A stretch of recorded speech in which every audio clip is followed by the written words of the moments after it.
Ala, ayan na naman, nagluto na naman tayo ng puso ng saging. Kakagaling lang natin sa ating downyard. Tapos tanguha tayo ng puso ng saging kasi yan yung all-time favorite natin. Lalo na kapag wala na tayong pera. Yan po ang katotohanan, everyone. Buti na lamang at meron tayong mga libre sa ating paligid. Libreng pagkain. So ayun, nanguha kami ng puso ng saging at saka ng niyog kasi plano namin na maggata ng puso.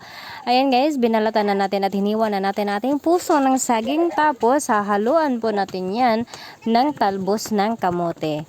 O diba? Ito nga po palang puso ng saging na kinukuha natin, everyone, ay napakasarap, ngunit ang kanyang bunga ay hindi po nakakain dahil yun po yung klase ng saging na masyadong madaming buto. So sa dami ng buto niya, hindi nyo na po siya mapapakinabangan.